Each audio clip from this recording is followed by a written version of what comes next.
অভিযোগ গুরুতর, আর গল্পটা যেন সিনেমার থেকেও ভয়ঙ্কর।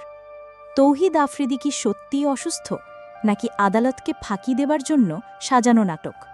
আজ সোমবার ২৫ আগস্ট ঢাকার চিফ মেট্রোপলিটন ম্যাজিস্ট্রেট আদালতে আলোচিত কন্টেন্ট ক্রিয়েটর তৌহিদ আফ্রিদিকে হাজির করা হয়। আদালতে রাষ্ট্রপক্ষের আইনজীবী জানালেন, তৌহিদ আফ্রিদি দাবি করছে তার কিডনিতে রোগ ধরা পড়েছে, এমনকি সে এই সংক্রান্ত কিছু কাগজপত্র জমা দিয়েছে। কিন্তু রাষ্ট্রপক্ষের বক্তব্য একেবারেই ভিন্ন। তাদের ভাষায় এসব কাগজপত্র খুব সহজেই বানানো যায়। অনেক আসামি এমন ভুয়া নথি দেখিয়ে আদালতকে বিভ্রান্ত করার চেষ্টা করে।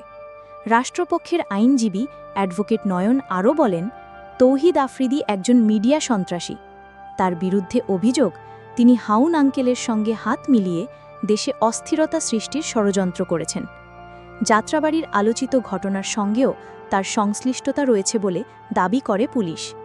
এমনকি বৈষম্য বিরোধী ছাত্র আন্দোলনের সময় শিক্ষার্থীদের নির্যাতন, ভিডিও করা ও জিম্মি করে রাখার মতো অভিযোগও এসেছে তার বিরুদ্ধে। অবশেষে দীর্ঘদিনের অনুসন্ধানের পর সিআইডি তাকে গত রোববার বরিশাল থেকে গ্রেফতার করে ঢাকায় আনে এবং আদালত শুনানি শেষে তার ৫ দিনের রিমান্ড মঞ্জুর করে। তবে অন্যদিকে আসামি পক্ষের আইনজীবী খায়রুল ইসলাম সম্পূর্ণ ভিন্ন অবস্থান নেন। তিনি দাবি করেন, তৌহিদ আফ্রিদি একজন মিডিয়া ব্যক্তিত্ব এবং গুরুতর অসুস্থ। তার কিডনি, লিভার, এমনকি ক্যান্সারের মতো জটিল রোগ রয়েছে, আর আইন অনুযায়ী অসুস্থ নারী বা প্রতিবন্ধীদের রিমান্ড দেওয়া যাবে না। তাদের বক্তব্য, আদালতে জমা দেওয়া চিকিৎসার কাগজপত্র একেবারেই আসল।